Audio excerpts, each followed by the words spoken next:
Okay, here we are back in the garage. Today I'm going to install the Vance & Hines Power Duels.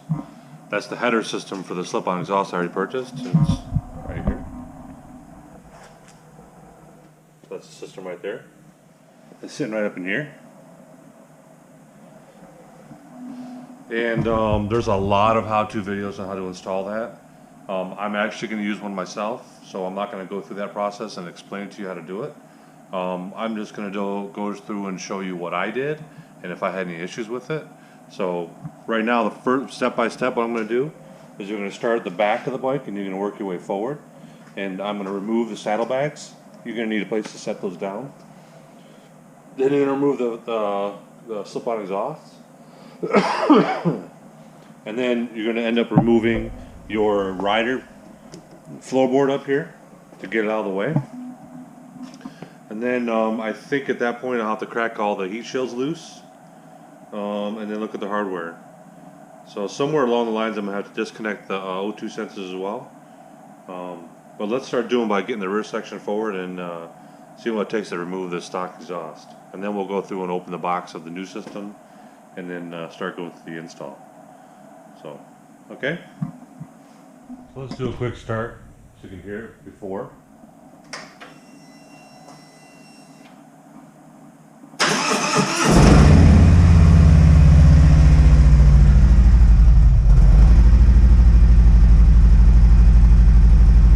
It's obviously a cold start.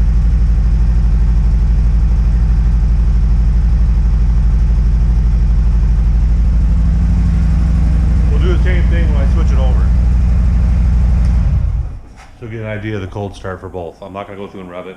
I have some other videos that showed the stock slip-ons versus these slip-ons, so you can look at that one too. And then my oil change video, I sat there and let it run for a while until it got warm, and you heard it when it was in the idling when it was warm. So here we go. Okay. So you get this thing to go down a little bit. Here we go. It's all apart. Basically, that took me an hour to straighten everything out, pull all the hardware, get all the hardware sorted, the center laying on the ground. Took me about an hour to figure everything out. So here's the exhaust from the floor right now. The difference between the two, so you can get a good idea. So that's the difference. I'm hoping you can see it all in there. Maybe move up a little bit. Yeah, I gotta get a new camera. I'm just using a GoPro Hero 5. I need an actual camera so I can see what you guys see. Because I've noticed some of my videos I screw up and I don't film or capture exactly what I'm trying to capture. This sucks.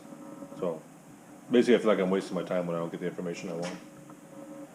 So those are the difference between the two exhausts. You have to transfer the brackets with the spring clips from one to the other. And then all the mounting hardware gets changed. And I didn't know this either. You actually have to space out your floorboard an inch. So this floorboard is going to be spaced out, this floorboard on the right side is going to be spaced out an inch further than it was before. I don't know how that's going to feel or look or what. I don't know. I'm assuming they were equal before, or pretty close to equal. So, we'll see, I guess. I did have a tendency to ride this one on the outer edge of the floorboard, so maybe it'll be more towards my liking, I guess. I don't know. Or maybe it'll rub on the ground more. I don't know, because it's going to be spaced out further. So, and this is what everything came in here, and obviously the header was sitting on top of the heat shields. And there's all the hardware. So those are the spacers and everything for the floorboard. And it gives you a new crossover clamp for the mid pipe, or the connection pipe from one side to the other. There's a new clamp for that. So basically what you have to do is you got to open up all your heat shields, put your appropriate appropriate clamps on the heat shields required by the instructions, which are just verbal. It's all written, so not verbal. It's all written instructions. There's no pictures, no images, no step by step. But it does explain on the last page what clamp, for the individual clamps, where to go. What I mean by that is it gives you an orientation of the fastener the tightening nut or part of the clamp. So this one up, down, in, that type of thing, which is kind of cool. This being the crossover piece, which is kind of cool.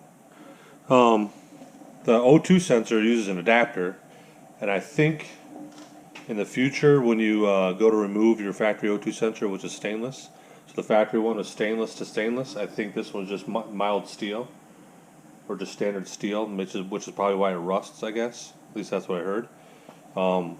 You're probably going to have issues removing the stainless steel O2 sensor, which is sitting here, from a steel insert in the Vance & Hines header. At least that's what I see when you have unlike material. You try taking it apart later, it doesn't work out too well. So, what I'm going to do with the stock one, I'm just going to take the stock system, put all the heat shields back on the pipes, kind of keep everything together, and then just put it away. Because maybe I'll go back eventually, I don't know. Who knows? There's nothing wrong with it. So, maybe this one will rust and I'll hate it and I'll be pissed off and I'll take it off. So we'll see. But anyway, that's where I am at this point now. So what I'm going to do is I'm going to get the heat shields on and step through the instructions as it says. Do the heat shields, and then you place the pipe into position. Put the nuts on, and then the head nuts to put the header into the head. And then you do the lower clamp down there, which requires a different spacer, and you have to remove the factory stud that's sitting in there. You got to remove that stud. You put that on, leave that loose, and then you connect your crossover pipe.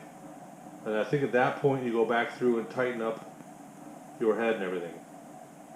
Because that's from where I recall. Yeah, something like that. Or maybe you tighten up the head once you get this bottom one down here done.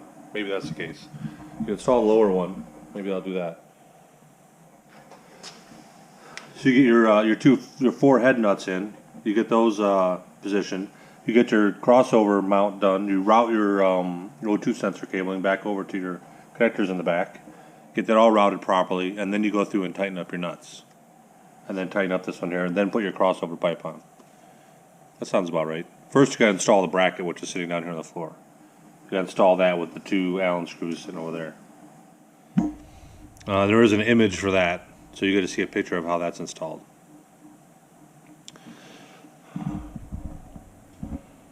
Alright, so let's get doing that. That's what I'm gonna do next, okay?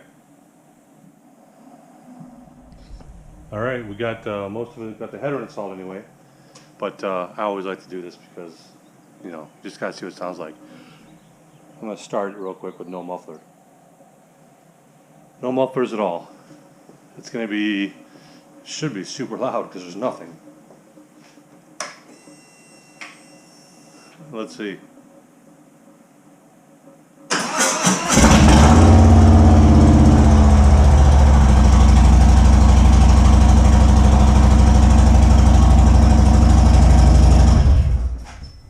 Yeah, that's super loud.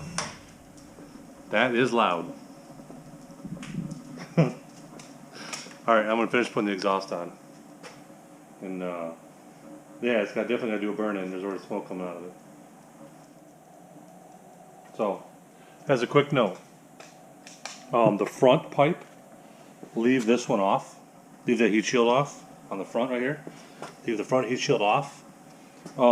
Make sure you get that one seated properly up front, guiding the front, the front and the rear. Make sure you get the front seated first and being very, very careful because it'll ruin the gaskets. And then get one of the nuts started with the flange on. It was a pain in the ass. And in the rear, you have to kind of stretch it to get it to pop in, and then you can put the nuts on. I tried doing it multiple different ways, and that was the only way I could get it to install properly. It was a pain in the ass. That probably took me 15 minutes alone just to get that sorted.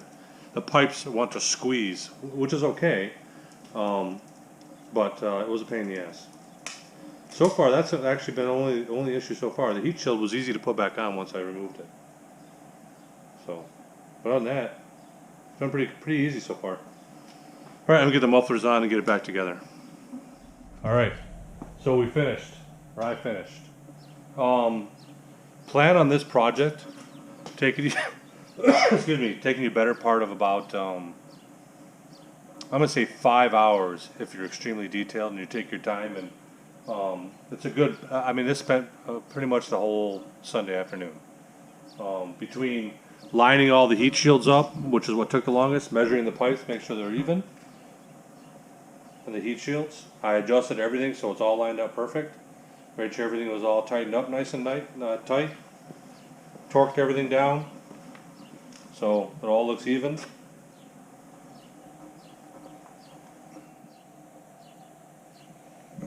So it's be hard to see this side. But.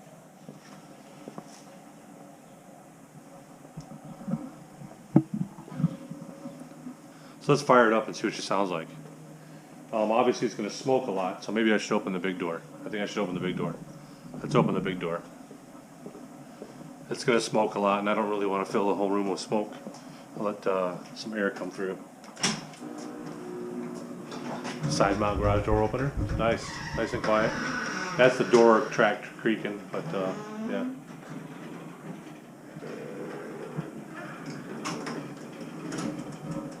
Man, this camera keeps going crooked. I don't get it. Whatever. It won't stay level anymore. So I stopped it before it went all the way up, otherwise there's a timer and it'll automatically go back down by itself. That's the box, I gotta take it to the curb, and the mount went crooked again. What the heck? I wonder if the battery's dying. Maybe the battery's dying. It's a float mount, yeah, it's crooked again, so this thing's messed up. I'm kinda getting aggravated with this stupid, it's like a floating mount. Anyway, let's start it up and see what she sounds like. This is a full cold start.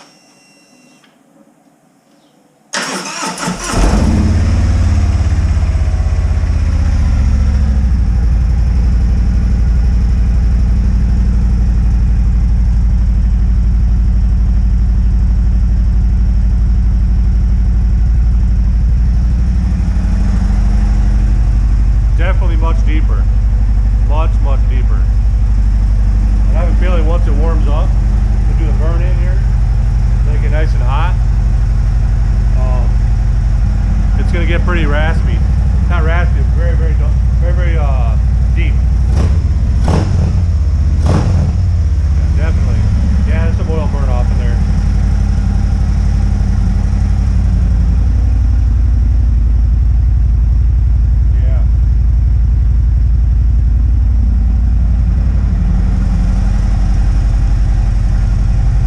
Smoke coming off right now, I can see it.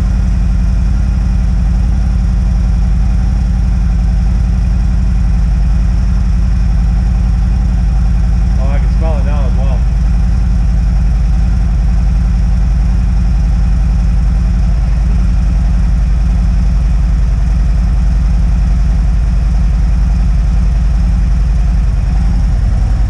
I think I can open up the other door as well. This one, like, it's manual. I gotta push the button. It's getting pretty smoky in here already.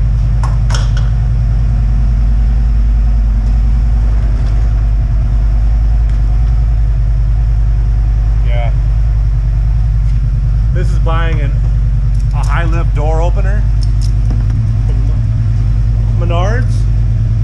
They don't stay open. Yeah, they use a clamp to hold it open. Yeah, look. Now you can see it.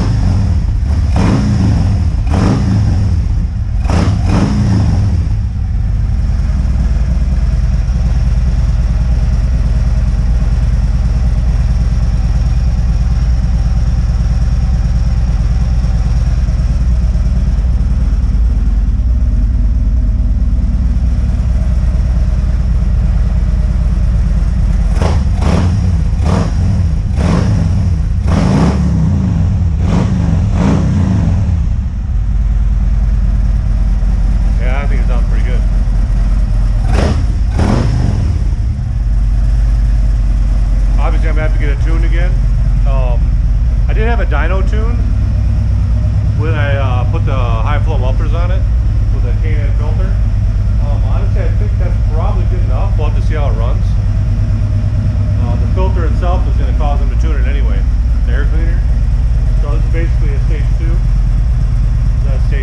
stage 1, stage 2, I don't know. Whatever you call it. Pretty responsive. Alright. Well, it's Advanced and Heinz Power Duels. Header install. Muffler was last time. But obviously I had to reinstall everything, so I think it looks pretty good. I'm gonna ride to work in the morning, we'll see. Thanks for watching.